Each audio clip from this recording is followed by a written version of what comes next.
91వ కీర్తన 91వ కీర్తన 15. అతడు నాకు మొరపెట్టగా నేను అతనికి ఉత్తరం ఇచ్చాను. శ్రమలో నేను అతనికి తోడై ఉండేదను. అతనిని విడిపించి అతన్ని గొప్ప చేసింది. చాలు. అతనిని విడిపించి అతనిని నేను గొప్ప చేసింది. సర్వశక్తి మందుడైన దేవా, నీ ఘనమైన ఉన్నతమైన పరిశుద్ధమైన నామాన్ని బట్టి నేను స్తోత్రాలు చదవబడిన లేఖన భాగంలో నుంచి సూటిగా తేటగా మీరు అందరితో మాట్లాడండి స్వామి.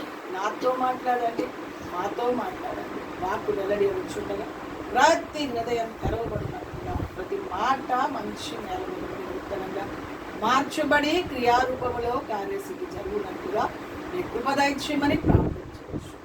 సహాయం చేయండి, బలపరచండి, కృపలో భద్రపరచండి, ఆశీర్వదించి దీవించమని ప్రార్థించవచ్చు. వాక్యము యథార్థమైన సంచారాన్ని బయలుపరచండి. నీ కార్యాలు మీరే జరిగించమని తెచ్చుకోండి. అంటే నేను పరిపూర్ణంగా నీ చేతిలోకి సమర్పించేస్తాను. యేసు నామాన్ని బట్టి వేడుకున్నా తండ్రి. చూడండి దేవుని బిడ్డలారా, కీర్తనకారుడు చెప్తున్న మాట, నేను గొప్ప చేసేదను. ఏం చేస్తాడంట దేవుడు? గొప్ప చేసే దేవుడు. దేవుని పిల్లలైన మనలని ఆయన ఎప్పుడూ విడిచిపెట్టేవాడు. ఒక్కొక్క సందర్భములలో జీవితంలో మనం చేసే ప్రార్థనలకు జవాబు ఆలస్యం కావచ్చు, కానీ ఆయన చెయ్యకుండా ఉండేవాడు కాదు. ఆలస్యం అయినా ఖచ్చితంగా ఆయన మన ఎడల కార్యాలు చేసే దేవుడు. ఆయన చెప్పే మాట ఏంటంటే, నేను అతనిని విడిపించి గొప్ప చేసేదను. ఆయన గొప్ప చేసే దేవుడు. చెప్పండి, ఆయన ఏం చేసే దేవుడు? గొప్ప చేసే దేవుడు. ఆయన మన జీవితాలలో ఎలా గొప్ప చేస్తాడు? ఆయన మన బ్రతుకులో గొప్ప చేసే దేవుడని మాట్లాడుతున్న దేవుడు ఆయన ఎలా గొప్ప చేస్తాడో ఆయన చేతిలో ఏముంది అని మనం ఆలోచన చేస్తే, దేవుని యొక్క లేఖనంలో మొదటి దినవృత్తాంత గ్రంథం 29వ అధ్యాయం 12వ వచనాన్ని చదువుతాం.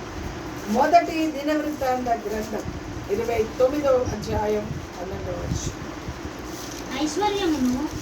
ఐశ్వర్యమును గొప్పతరమును ఎవరి వలన?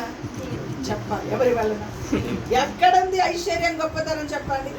ఆయన ఒక వ్యక్తి నేను మిమ్మల్ని గొప్ప చేస్తాను అన్న ఆ యొక్క వ్యక్తి చేతిలో ఏముందంట?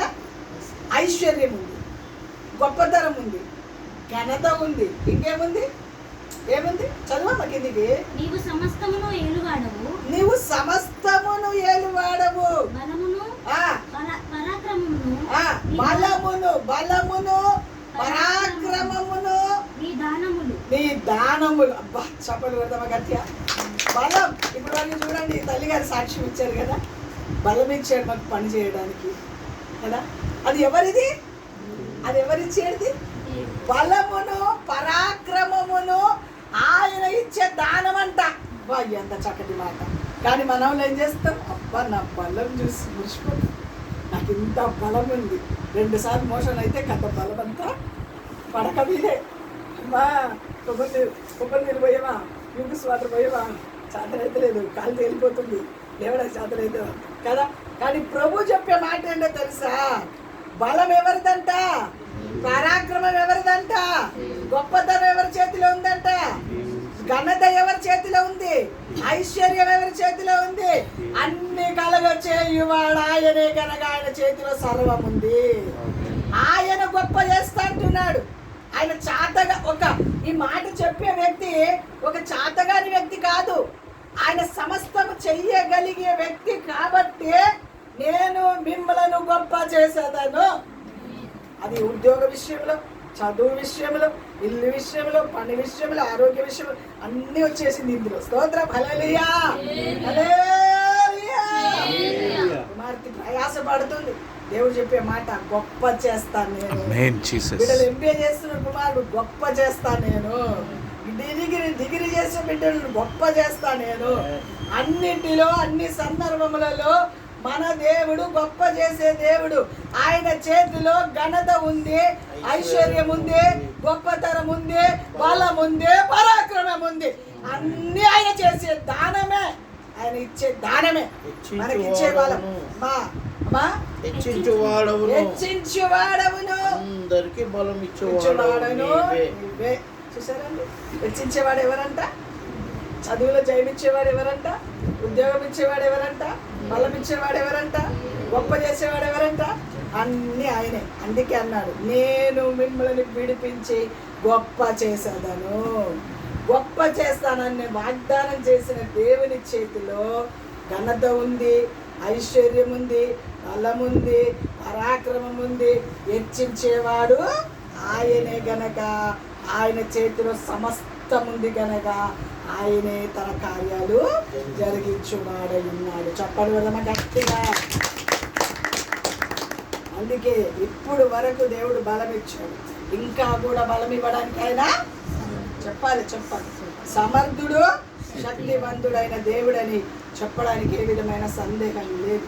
అందుకే చూడండి, మోషే నిర్గమకాండం 11వ అధ్యాయం 3వ వచనంలో మోషేను గురించి ఎంత చక్కటి సాక్ష్యం ఇస్తున్నారు చూడండి. నిర్గమకాండం 11వ అధ్యాయం 3వ వచనం. యెహోవా ప్రజల ఎడల ఐగుప్తులకు కటాక్షము కలుగజేసెను. అదిగాక ఐగుప్తు దేశంలో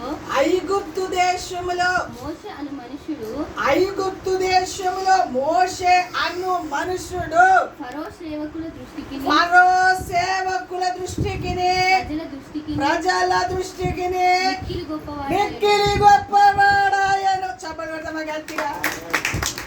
ఫరో దృష్టికి, ఐగుప్తులు ఫరో సేవకుల దృష్టికి మోషే లాంటి వాడయ్యాడంట. చెప్పాలి మోషే లాంటి వాడయ్యాడంట, మిక్కిలి గొప్పవాడయ్యాడు.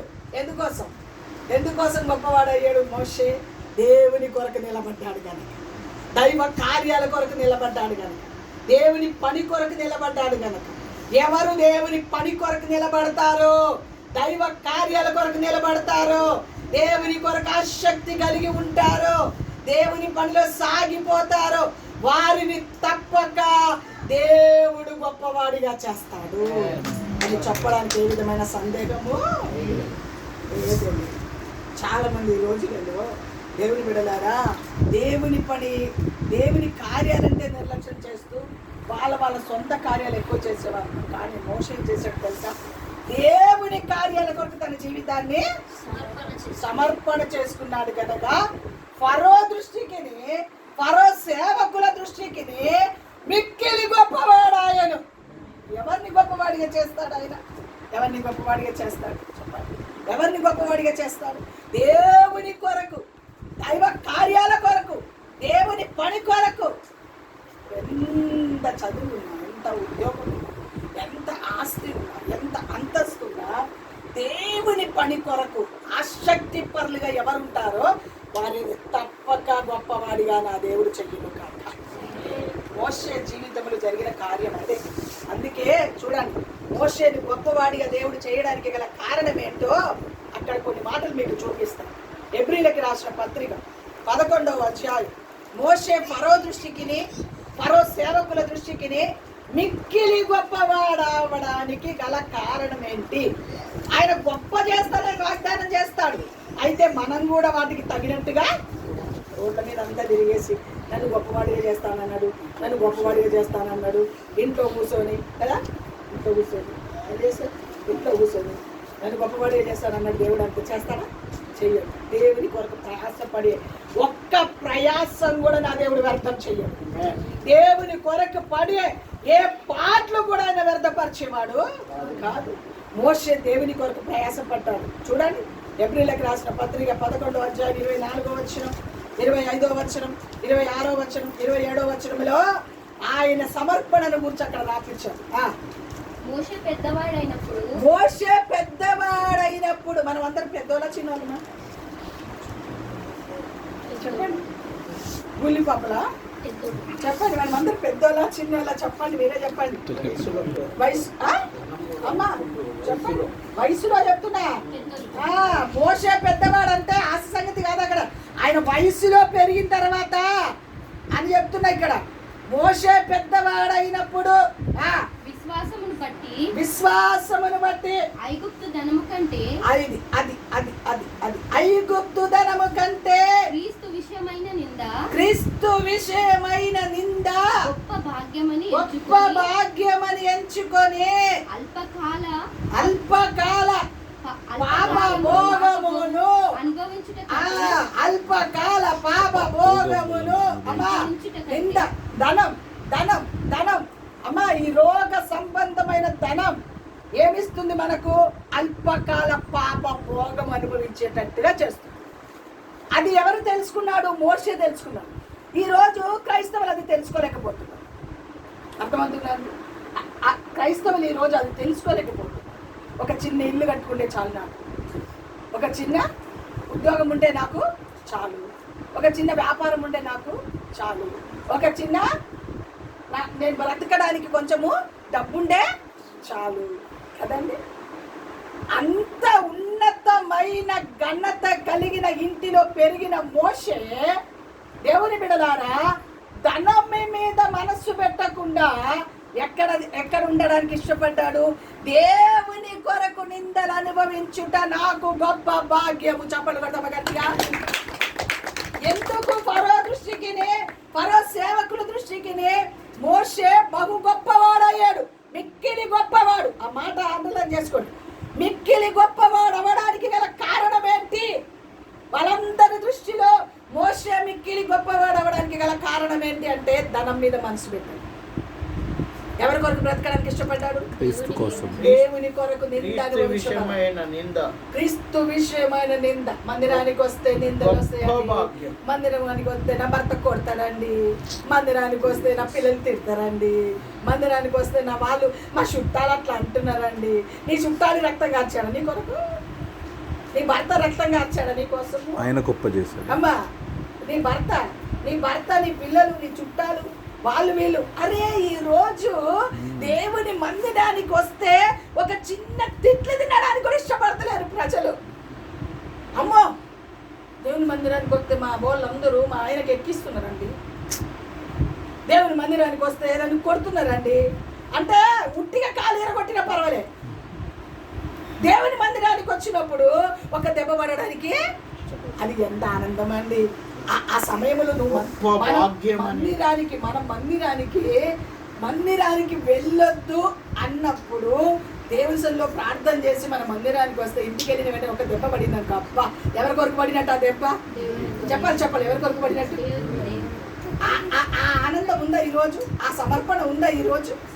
మందిరానికి వచ్చి దెబ్బ పడడానికి ఇష్టపడతలేదు కానీ ఊరికేనే కాలు చేతులు ఇరగొట్టుకోవడానికి ఇష్టపడుతుంది. ఎక్కడ వెళ్ళిపోతుంది క్రైస్తవత్వము? ఎక్కడ ఆ సమాజం ఎక్కడికి పోతుందో అర్థం కాని పరిస్థితి. ఇదేనా వాక్యం విన్నది?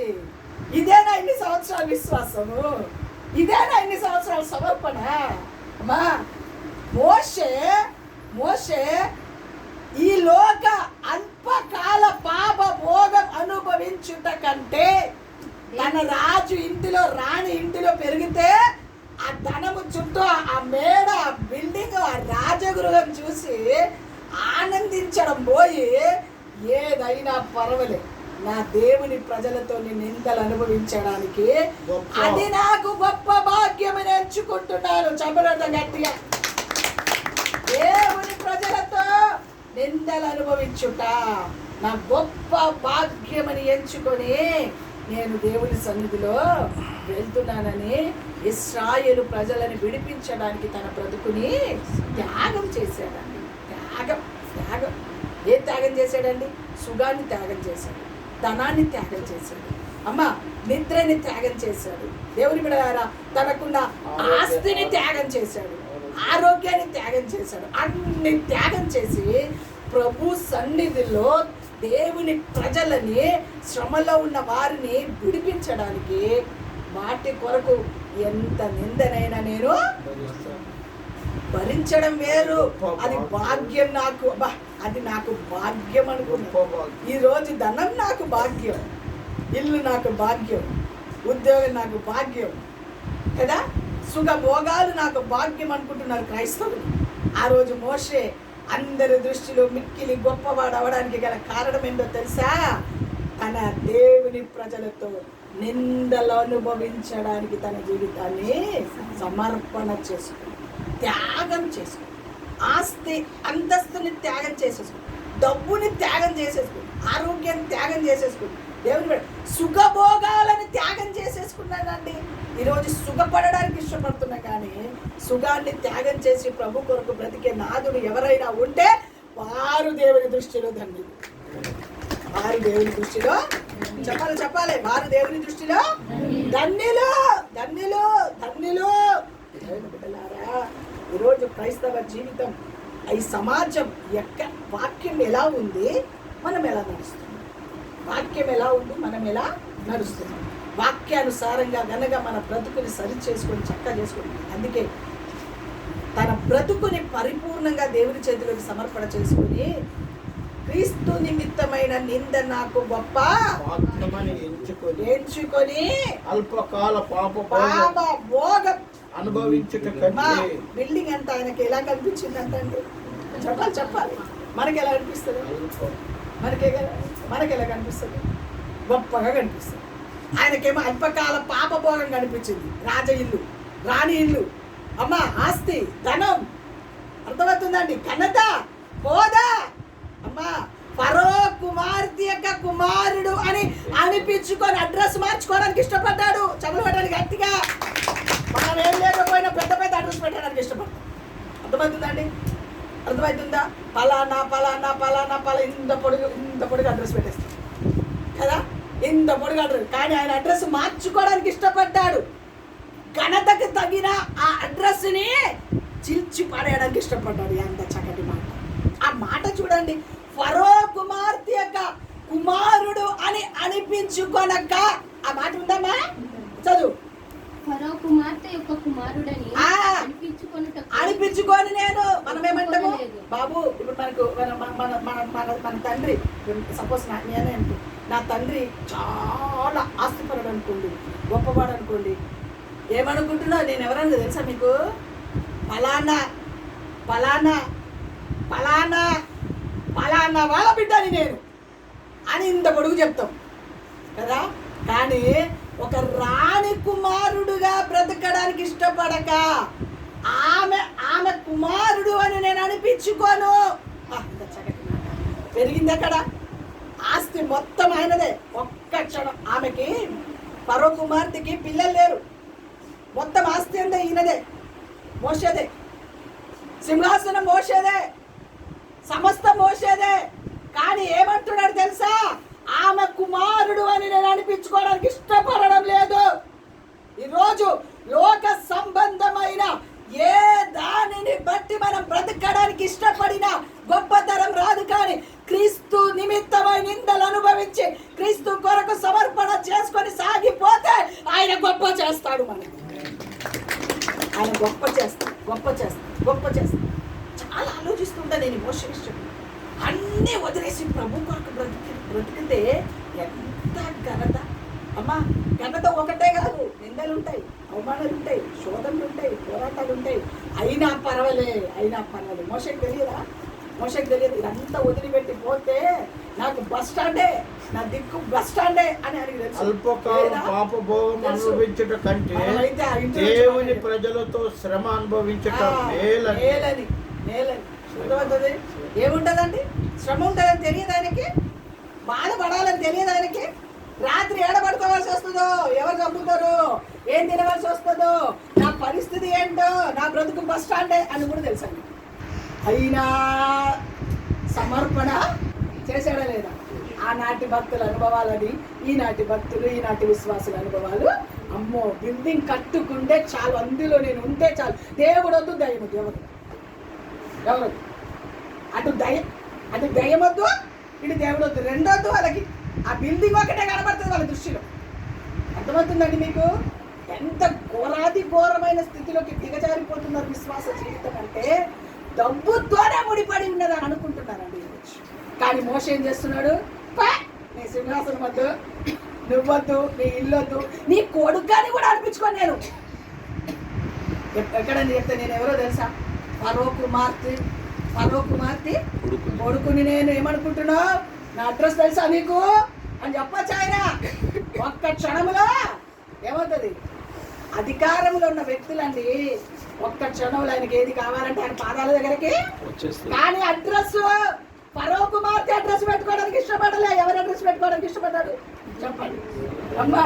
ఎవరి అడ్రస్ మనకి తెలియకపోయినా పాకాలు వాళ్ళు తెలుసు, వీళ్ళు తెలుసు, వాళ్ళు తెలుసు, వాళ్ళు తెలుసు, వీళ్ళు తెలుసు. ఎవరేం చేయరు. మీకు చేసేది ఏమని ఉంటే దేవుడే చేయాలి. గొప్పతరం ఎవరిది? ఘనత ఎవరిది? పరాక్రమం ఎవరిది?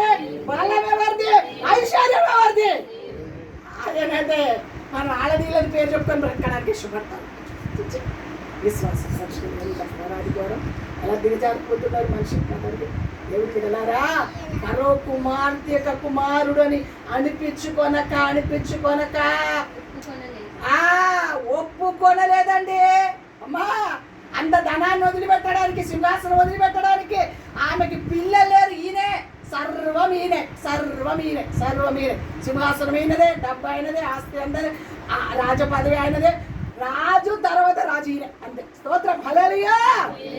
రాజు ఒక్క మాటలో చెప్పాడు, రాజరకాన్ని వదిలిపెట్టి బయటికి. మనమైతే వద్దు, దేవుడు వద్దు, ఎవరొద్దు, నాకు ఇదే స్వర్గం. ఏది? ఈ సింహాసనమే స్వర్గం, ఈ ధనమే స్వర్గం.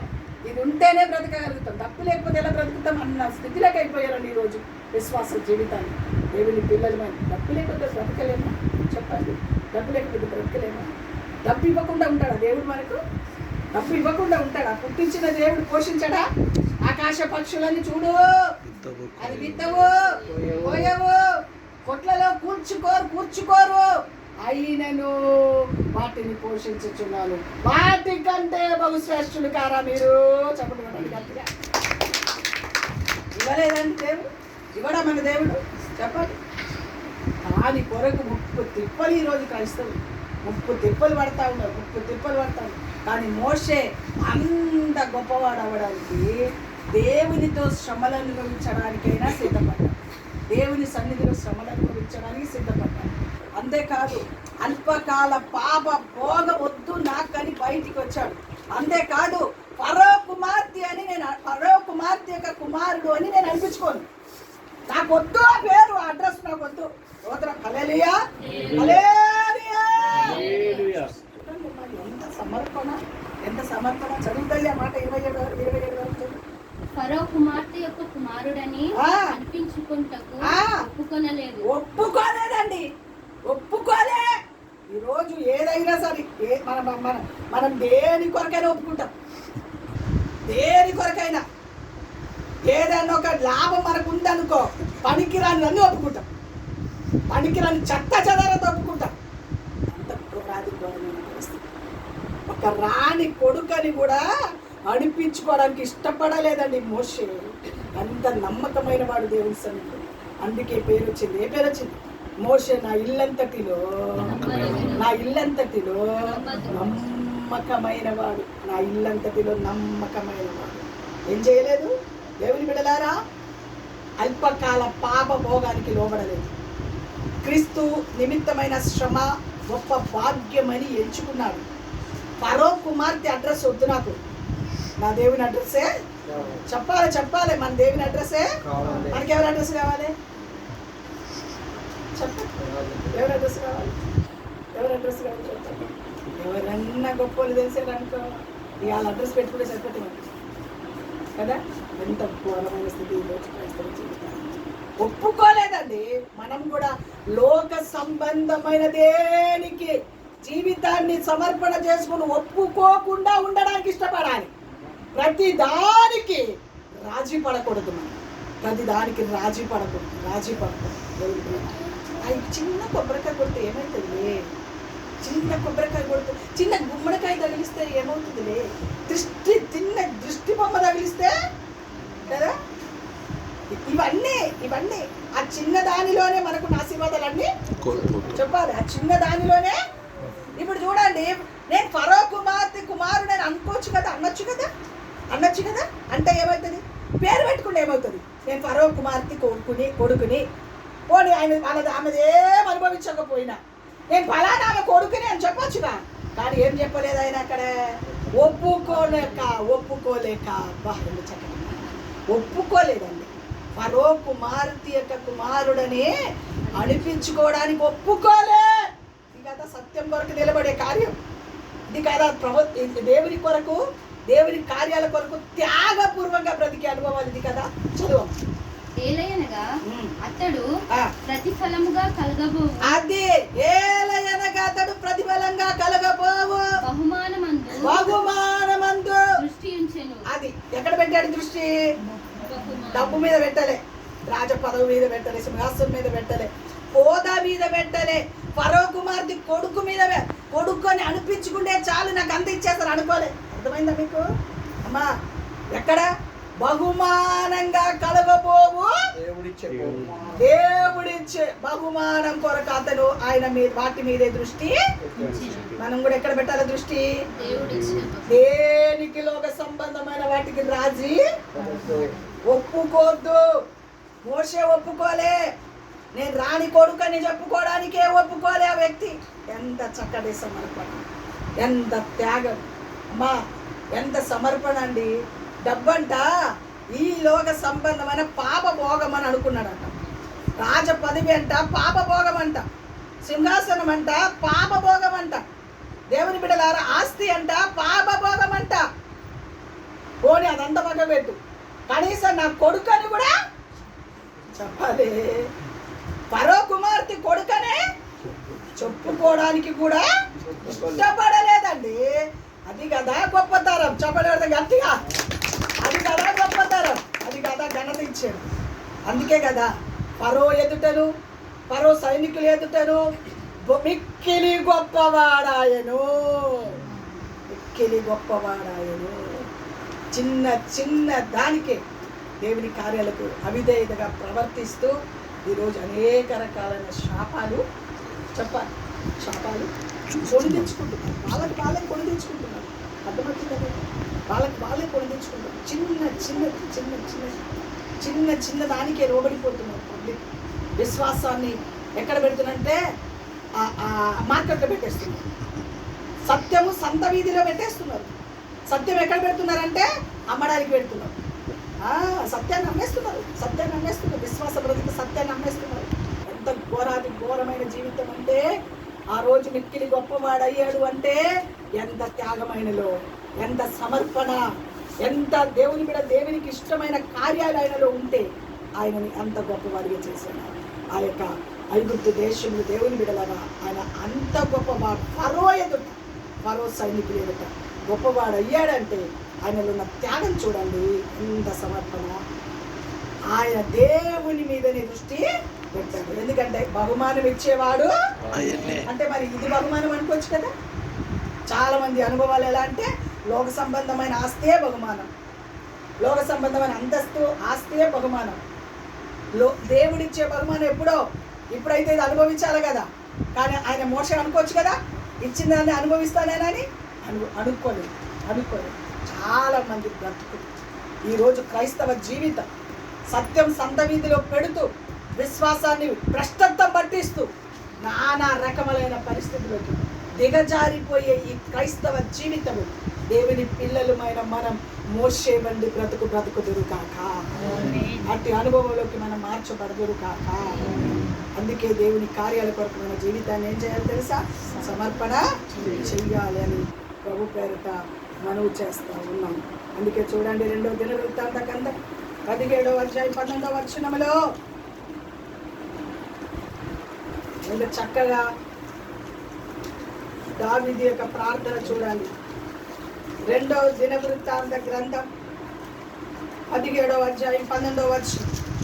2వ దినవృత్తాంత గ్రంథం 17:12. యెహోషాపాతు అంతకంతకు గొప్పవాడై యూదా దేశమందు కోటలను సామాగ్రిని నిల్వ చేయు పట్టణములను కట్టించెను. ఏమయ్యాడంటే యెహోషాపాతు అంతకంతకు ఏమయ్యాడు? గొప్పవాడై విస్తారమైన బిల్డింగులు యూదా దేశమందు విస్తారమైన బిల్డింగ్లు కొనేసుకున్నాడు. కొనడమే కాదండి, సామాగ్రిలను నిల్వ చేయు కోటలను ఏం చేశాడు ఆయన? పట్టణములను కట్టించినట్టుగా చూస్తా ఉన్నాం. అంతకంతకు గొప్పవాడు ఎందుకయ్యాడు గొప్పవాడు? 17వ అధ్యాయం అదే 2వ దినవృత్తాంతకాండం 17:3 చదువు. 17:3. యెహోవా అతనికి సహాయుడై ఉండగా యెహోషాపాతు తన తండ్రి అయిన దావీదు ప్రారంభ దినములలో నడిచిన మార్గమును ప్రారంభ దినములలో నడిచిన మార్గమందు నడుచుచు బయలు దేవతలను ఆశ్రయింపక అదమ్మా అంతకంతకు గొప్పవాడు ఎందుకయ్యాడు? విస్తారమైన ఆస్తి ఆ యూదా దేశములో సంపాదించుకోగల కారణం ఏంటి? విస్తారమైన సామాగ్రిని దేవుని బిడ్డగా దాచిపెట్టడానికి, నిల్వ చేయడానికి, పట్టణములు కట్టించగల కారణం ఏంటి? యూదా దేశములో గొప్పవాడిగా మార్చబడడానికి కారణం ఏంటంటే యెహోవా అతనికి సహాయుడై సహాయుడై ఉండగా యెహోషాపాతు తన తండ్రి అయిన దావీదు ప్రారంభ దినములలో నడిచిన మార్గమందు నడిచిన అమ్మా ఇక్కడ తండ్రి అయిన దావీదు మార్గములు అంటుంట. ఆయన తండ్రి ఆశ ఉన్నాడే, ఆయన మార్గం కాదు. చూసారా ఇక్కడ? చూడండి ఇక్కడ చూడండి. అక్కడ ఆ వెనకకు పోతే దేవుని బిడ్డలారా 17వ అధ్యాయంలో కాదు కదా, 15, 16 చదివితే ఆ తండ్రి చేసిన పాపక్రియలు ఇంత కాదు. ఆ తండ్రి చేసిన అందుకే ఆ పాపక్రియలోకి వెళ్ళలే యెహోషాపాతు. దావీదు మార్గంలో నడిచాడు. చెప్పలేడు గట్టిగా.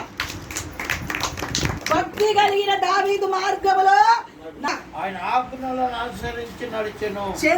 దేవుని బిడ్డలారా, ఇశ్రాయేలు యొక్క చర్యలను వెంబడింపక, చర్యలను అంటే ఆచారాలోనే అర్థం. చర్యలు అంటే ఏంటో తెలుసా అండి? ఆచారాలు. ఇశ్రాయేలు యొక్క చర్యలు అంటే ఆచారాలను ఆశ్రయించక దేనిని బట్టి నడుచుకున్నాడు? దేవుని వాక్యాన్ని బట్టి, దేవుని మార్గాన్ని బట్టి, దేవుని ఆజ్ఞలను బట్టి నడుచుకున్న కారణాన్ని బట్టి యెహోషాపాతు మిక్కిలి గొప్పవాడిగా మార్చబడ్డాడు. దేవునికి ఆయాసకరమైన ఏది అనేలో లేనందుకు, దావీదు నడిచిన మార్గములో నడిచినందుకు, దేవతలకు సంబంధించింది దేనికి లోబడనందుకు, ఇశ్రాయేలు ప్రజల యొక్క ఆచారాలకు వెళ్లకుండా వాగ్దానము, క్రమము, దేవునికి ఇష్టమైన కార్యాలు వాటిని బట్టి నడిచిన కారణాన్ని బట్టి యెహోషా ఆజ్ఞలను అనుసరించి నడిచెను. అందుకు ఏమయ్యాడో తెలుసా? గొప్పవాడయ్యాడు. మిక్కిలి గొప్పవాడయ్యాడు. అంతకంతకు గొప్పతనం ఊరికినే రాదమ్మా. మనం దేవుని మార్గంలో కరెక్ట్గా నడిస్తే కరెక్ట్గా దేవుడు మన ఎడల కార్యాలు. అందుకే ఇదే దినవృత్తాంత గ్రంథంలోనే చెప్పిన 2వ దినవృత్తాంత 15 అధ్యాయాలకు వెళ్తే చాలా చదవండి. నీవు దేవునితో ఉన్నంత వరకు దేవుడు నీతో ఉంటాడని చెప్పాడు. మనం దేవునితో ఉన్నంత వరకు దేవుడు మనతో చెప్పాలి. మనం కొంచెం పక్కకు మరలేమనుకో, ఆయన కూడా ఏమంటాడు? ఓహో, నేను అక్కర్లేదేమోలే, వీళ్ళకి నా సహాయం అక్కర్లేదేమోలే అని ఆయన కూడా పక్కకు జరుగుతాడు. ఆయన పక్కకు జరిగితే ఎవరు దూరుతారు ఇంట్లో? చెప్పాలి. ఆయన పక్కకు జరిగితే ఎవరు దూరుతారు ఇంట్లో? సాతానుగాడు వస్తాడు. సాతానుగాడు వచ్చి ఏం చేస్తాడు? మొత్తం ఇల్లంతా గాలి అంతే, గాలిచ్చి మొత్తం అందరిని సర్వనాశనం చేసి వదిలిపెట్టేస్తాం. అందుకే ప్రభుతో మనం ఉండాలి, ప్రభు మనతో ఉండాలి. అందుకే ఇక్కడ తండ్రి అయిన ఆశ నడిచిన మార్గంలో నడవలే. ఆశ భయంకరమైన దుర్మార్గ పనులు చేశాడు. దేవునిలో బుద్ధి లేని పనులు చేశాడు. ప్రవక్త వచ్చి బుద్ధి చెప్తే ఆ ప్రవక్తని జైల్లో వేపించాడు. భయంకరమైన పనులు చేశాడు. అందుకే ఆశా మార్గం, తండ్రి అయిన ఆశా మార్గం అని అక్కడ అనలేదు కదా. దావీదు మార్గంలో నడిచి, ఎంత చక్కటి మాట. భక్తి కలిగిన మార్గం మనం ఎన్నుకోవాలి. ఎవరు భక్తిలో ముందుకెళ్తున్నారో వాళ్ళ మార్గాన్ని చూడాలి, వారి కాలడుగు చూడాలి, వారి నడవడిక చూడాలి, వారి ప్రవర్తన చూడాలి, వారి మార్గంలో నడవాలి మనం. అప్పుడే ఆయన మనకు తోడుగా ఉండి ఆయన మనకు తోడుగా ఉండి అంతకంతకు గొప్పవాడిగా దేవుడు మనల్ని చెయ్యును కాక. ఎవరెవరిని చేశాడు గొప్పవాడిగా? ఇంకా ఇంకొక్కరిని చూపించి ముగించేస్తాం. చూద్దామా? ఆ ఒక్కరిని చూడాలి తప్పక, మనం ఒక్కరిని తప్పక చూడాలి. ఏం కాదు, కానీ తప్పకండి, అప్పుడు అవుతుందండి. స్తోత్రం. చూడండి, ఎస్తేరు గ్రంథం 9వ అధ్యాయం 4వ వచనం. ఎవరు ఈయన? మనం చెప్పకముందే అర్థమైపోతుంది. మృద్దకాయ కదండి. ఈ మృద్దకాయని గొప్పవాడిగా చేశాడు. కారణం ఎంతో చెప్తాను మీకు. చూడండి, ఎస్తేరు గ్రంథం 9:4. మొర్దెకై రాజు యొక్క నగరంలో గొప్పవాడాయను. మృద్దకై రాజు యొక్క నగరంలో గొప్పవాడాయను. ఈ మొర్దెకై అనువాడు అంతకంతకు గొప్పవాడగుట చేత గొప్పవాడాయను. మళ్ళా ఏమంటున్నాడు? ఈ మృద్దకై అంతకంతకు గొప్పవాడాయనంత అతని కీర్తి సమస్థానములు. ఎన్ని సంస్థానాలు? 120 సంస్థానం, 127 సంస్థానములంతటిలో కీర్తి వ్యాపించను. చెప్పలేడం గట్టిగా. ఎన్ని సంస్థానాలండి? 127 సంస్థానములన్నిటిలో ఈ మృద్దకాయ యొక్క కీర్తి. అంతకుముందు ఎక్కడుండే? వాచ్మెన్. అంతకుముందు ఎక్కడున్నాడు మృద్దకాయ? చెప్పండి. రాజు గుమ్మం దగ్గర వచ్చిపోయే వాళ్ళని చూసుకుంటూ, రాజు గుమ్మం దగ్గర రాజుని కనిపెడుతూ, రాజు అవసరం, రాజు ఏది అడిగితే అది అందిస్తూ, రాజుకు అన్నీ ఏ పని చేయాలంటే ఆ పని చేస్తూ ఆ గుమ్మం దగ్గర అలాగే పడి ఉంటాడు. ఇప్పుడు ఆయన స్థితి ఎక్కడికి వచ్చాడు? ఎక్కడికి వచ్చింది చెప్పండి? ఎక్కడికి వచ్చింది చెప్పండి? గొప్పవాడాయను. గొప్పవాడాయమనే కాదు, ఆయన కీర్తి, దేవుని బిడ్డలు, ఆయన గొప్పవాడైన కారణాన్ని బట్టి అంతకంతకు అతని కీర్తి సమస్థానములన్నిటి అందు వ్యాపించెను. ఆ కీర్తి వ్యాపించడానికి గల కారణం ఏంటో తెలుసండి? ఆయన ఎంత మాత్రం ఎవరికి నమస్కారం చెయ్యలేదు. అర్థమవుతుందండి? ఎవరికి ఆయన నమస్కారము, చెప్పండి, వంగంగి నమస్కారం చేసి ఏమి సంపాదించడానికి ఇష్టపడలేదు. అర్థమవుతుందా? మనము ఎవరైనా కనబడితే వంగంగి నమస్కారం చేసి వాళ్ళు మనల్ని మెచ్చుకోవాలని, వాళ్ళు మనల్ని పైకి లేపాలని ఎన్నో ప్రయత్నం చేస్తాం. కానీ మొర్దెకై చేసే పని ఏంటో తెలుసా? ఎవ్వరికి నమస్కారం చేయలేదు. దేవుని బిడ్డలారా, ఏ వ్యక్తికి నమస్కారం చెయ్యక, దేవుని బిడ్డలారా, ఒకటి ఎవ్వరికి మొక్కలేదండి. ఏ మనుషులని మెప్పించే పని చెప్పాలి. ఏ మనుషులని మెప్పించే పని అది. మనం మెప్పించవలసింది ఎవరిని తెలుసా? దేవుని.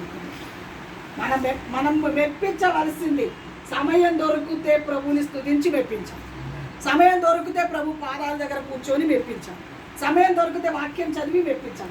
సమయం దొరికితే ప్రభు కొరకు బ్రతికి చెప్పాలి. ఎవరిని మెప్పించాలి? అందరూ. అది నువ్వు గనక దేవునిని మెప్పించడానికి ఇష్టపడితే నీ కీర్తి అంతకంతకు వ్యాపించను. నీవు ఎంత మనుషులను మెప్పించాలనుకున్న వాళ్ళు నీ కాళ్ళ కింద, వాళ్ళు నిన్ను కాళ్ళ కింద పెట్టుకోవడానికి ఇష్టపడతారు, కానీ ఒక్క రవ కూడా నిన్ను పైకి లేపడానికి, గుర్తుపెట్టుకు, ఒక్క రవ కూడా నిన్ను పైకి లేపడానికి ఇష్టపడను. మనం ఎప్పుడైనా ఎక్కడైనా తెలుసుకోవాల్సింది ఒకటే: సమయం దొరికితే ప్రార్థన, సమయం దొరికితే బైబిల్ చదవడం, సమయం దొరికితే ప్రభుతో సహవాసం, సమయం దొరికితే దేవుని మందిరంలో గడపడం, సమయం దొరికితే ఆరాధనలో, సమయం దొరికితే ఉపవాస ప్రార్థనలో, సమయం దొరికితే దేవుని మందిరంలో ప్రార్థన.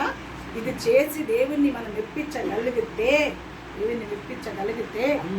అంతకంతకు మన మిక్కిలి గొప్పవాడిగా చేసి మన ఉన్న ప్రాంతం, మన దేశం అంతటిలో మన కీర్తి వ్యాపించగల కృపను దేవుడు ఇస్తాడు. ఇది కదా దేవుడు కోరుకుంటుంది. ఒకటి, ఎవరికి నమస్కారము. రెండోది, రాజుకు మేలు చేశారు. మనం కూడా సంఘానికి, సేవకులకు మేలు చేసేవారుగా చెప్పాలి. కీర్తి వ్యాపించాలంటే ఏముండాలో తెలుసా? రాజుకు మేలు చేశాడు ఆయన. చంపడానికి వచ్చిన వాళ్ళని చంపి రాజు ప్రాణానికి తన ప్రాణాన్ని అడ్డుపెట్టి రాజు ప్రాణాన్ని కాపాడాడు కదా. కాపాడి నేను రాజు ప్రాణాన్ని కాపాడాను, నేను కాపాడాను ఏమన్నా ఎగిరిపడ్డా? తెలియదు రాజుకు తెలియదు. ఒక్క మాట కూడా బయట చెప్పడానికి ఇష్టపడలే. రాజ పద్ధతి ప్రకారం ఏంటంటే ఆ రాజభవనంలో రాజుకు ఏ మేలు చేసినా ఏ కీడు జరిగినా అన్నీ కూడా ఆ గ్రంథంలో రాసి పెట్టడం అలవాటు. అది రాయబడిన సంగతులు దేవుడు కూడా ఒకరోజు రాజుకు నిద్ర పట్టకపోతే ఆ గ్రంథాన్ని తెప్పించి చదువుతూ ఉండి మొర్దెకై ఇద్దరు వ్యక్తులను చంపడానికి వస్తే తన ప్రాణాన్ని అడ్డు పెట్టుకొని మొర్దెకై నా ప్రాణాన్ని కాపాడాడని రాసి పెట్టాడు. అప్పుడు వరకు తెలియదు రాజుకి. చూసారండి, మనమైతే ఒక్క పని చేసి నేను చేశాను. ఎవరు చేశాను చెప్ప? ఏం చేశాను? ఎవరిచ్చారనుకున్నా?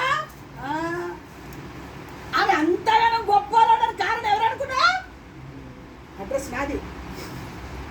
నేను లేకపోతే ఆమె ఇక్కడ రాజు ప్రాణాన్ని కాపాడినోడు ఎంత ఎగిరిపడాలండి? ఒక మాట చెప్పాలి, ఎంత ఎగిరిపడాలి? రాజభవనంలో ఉన్న వారందరికీ ఇదిగో రాత్రి ఇద్దరు చంపడానికి వస్తారు. రాజు నేను కాపాడాను అని చెప్పి భుజాలు ఎగిరేసుకొని చెప్పాలి ఆయన. తాను ఏం చేశాడు? అన్ని రాజు ప్రాణాన్ని కాపాడి మౌనంగా గుమ్మం దగ్గర కనీసం రాజుకు కూడా చెప్పాలి. రాజా పెద్ద రాత్రి నేను చంపడానికి వచ్చారు రాజా ఇద్దరు వ్యక్తులు, నేను కాపాడాను అన్నాడా? అల్లే దేవుని బిడ్డలారా, అది ఎలా రాజు దృష్టికి వచ్చిందంటే ఆ గ్రంథంలో రాసిన ఆ గ్రంథాన్ని తెప్పించి చదువుతుంది. దేవుని బిడ్డలారా, ఒక రోజానికి నిద్ర పట్టకుండా చేశాడు దేవుడు. ఎందుకు? ఇది బయటికి రావాలి కదా, మొర్దెకై గొప్పవాడవాలి కదా, యేసు రక్తమే జయం. అందుకే చెప్తా మీకు, ప్రతిదానికి సమయం కలదు. ఆయనను గొప్పోడు చేసే సమయం వచ్చింది, రాజుకు నిద్ర పట్టకుండా చేసింది. అక్కడ ఆ గ్రంథాన్ని తెప్పించే స్థితికి తీసుకొచ్చారు, గ్రంథం చదివే స్థితికి తీసుకొచ్చారు. గ్రంథం చదివిన తర్వాత ఆ సంగతి తెలిసిన తర్వాత ఆమెను వినిపించారే నా రాజు ప్రాణాన్ని కాపాడే వాళ్ళకి బహుమతి ఏమి ఇవ్వాలరా చెప్పరాదు. అబ్బా ఈయనేమో నాకేమో, అమ్మో నన్నేమో గుర్రం మీద ఎక్కిస్తారేమో, నాకేమో అని అనుకొని విగ్రహకి పోయి చెప్పేసి ఉన్నతుడు చెప్పేసాను. అది ఎవరికి మేలైంది? మొర్దెకైకి మేలు. చూడండి, మీకు నేను ఎప్పుడు అదే చెప్తా, ఒక వ్యక్తిని దేవుడు గొప్ప చేయాలని సమయం వస్తే ఎవరాపినా ఆగదు. వాళ్ళ కీర్తి ఎప్పుడు వ్యాపిస్తూనే ఉంటుంది, వాళ్ళు ఎప్పుడు గొప్పలుగా ఉంటూనే ఉంటారు, వాళ్ళని ఎప్పుడు గణపరుస్తూనే ఉంటారు. ఒక్కసారి కనుక మొదలైంది అనుకోండి, అది ఆగదే. అప్పుడు వరకు మనము దేవుని చేతి కింద ఉన్నాడా? మొర్దెకై అణిగి ఉన్నాడా లేదా?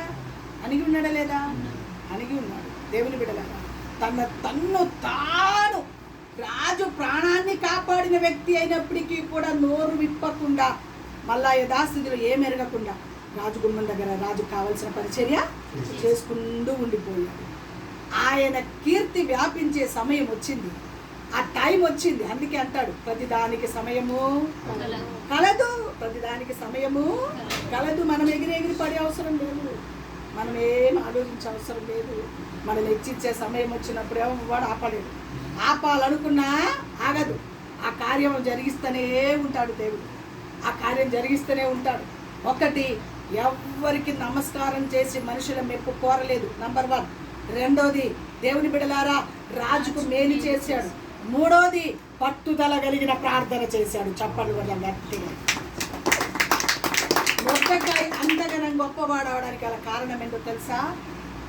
ఎవ్వరికి నమస్కారం చేసి ఎవ్వరి మెప్పు కోరలేదు, ఎవరు నన్ను మెచ్చుకోవాలని అనుకోలేదు. రెండోది, రాజుకు మేలు. రెండోది, సంఘానికి నీ సేవకులకు మేలు చేసేవారిగా ఉండే చాలు, అంతే. నువ్వు మేలు చేస్తున్నాను కూడా అనేకర్లే. ఆ మేలు చేసేది ఎవరు చూస్తాడు? రాజు చూస్తాడు. ఆ మేలు చేసేది ఎవరు చూస్తాడు? దేవుడే చూస్తాడు. చూసి అమ్మో వీళ్ళు ఇంతగానం సంఘానికి సేవకులకు మేలు చేస్తున్నారని చెప్పి దేవుడు దిగివచ్చి ఒక్కరోజు టకామని అందరినీ ఉన్నతమైన స్థాయిలోకి తీసుకెళ్ళారు. ఇది దైవ సత్యం, ఇది దైవ కార్యం. మూడోది, పట్టుదల కలిగిన ప్రార్థన. మొర్దెకై అంత ఉన్నతమైన స్థాయిలోకి, అంత గొప్పవాడై 127 సంస్థానములు కీర్తి పొందడానికి గల కారణం ఏంటి అంటే పట్టుదల కలిగిన. ఎవ్వరి వైపు చూడలేదు, ఎవరిని చూడలేదు. దేవుని సన్నిధిలో పట్టుదల కలిగి తన్ను తాను సమర్పణ చేసుకొని వస్త్రము చింపుకొని దేవుని సన్నిధిలో ప్రార్థన చేయడానికి తన జీవితాన్ని ప్రార్థన గనక మనలో ఉంటే ఖచ్చితంగా ఎవరి మెప్పు కోరద్దు, సంఘానికి సేవకులకు మేలుకరమైన పాత్రులుగా ఉండాలి, పట్టుదల కలిగిన ప్రార్థన మనలో ఉండాలి. ఆటోమేటిక్గా మొద్దకాయని గొప్పవాడిగా చేసినట్టుగా మనల్ని కూడా దేవుడు గొప్పవాడిగా చెయ్యను కాక, అట్టి అనుభవంలోకి మనం మార్చబడదురు కాక. ఎవరెవరిని గొప్పవాడు చేశాడు? మోషే, యెహోషువ, మొర్దెకై కదా. మోషే ఏం చేశాడు? అల్పకాల పాప భోగములు అనుభవించుట కంటే క్రీస్తుతో నింద అనుభవించుట గొప్ప భాగ్యమని ఎంచుకుంది.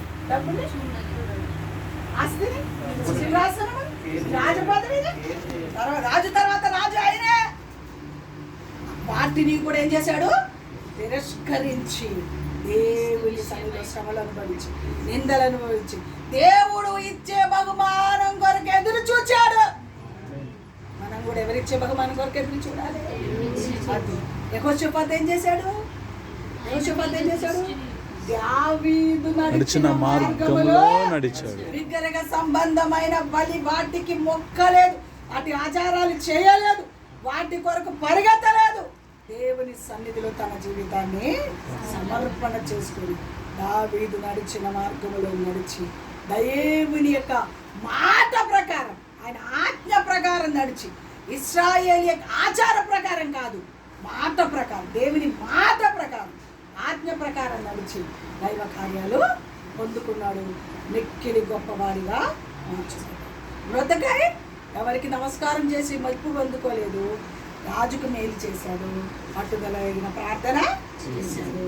దేవుని సన్నిధిలో దేవుని బిడ్డలారా, మిక్కిలి గొప్పవాడిగా 127 సంస్థానంలో కీర్తి వ్యాపించగల కృప దేవుడు ఇచ్చాడు. మన కీర్తి వ్యాపించడానికి మన తలకాయ కింద పెట్టి తపస్సు చేసే అవసరం లేదు. ఒకటే ఎవరి మెప్పు కోరద్దు, ఎవరి మెప్పు మనకు అవసరం లేదు. ప్రభు సన్నిధిలో నమ్మకమైన బిడ్డలుగా సాగుతున్నాం.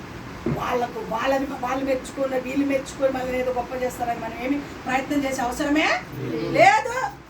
రెండవది, సంఘానికి సేవకులకు మేలుకరమైన బ్రతకాలి. మూడవది, పట్టుదల కలిగిన ప్రార్థన.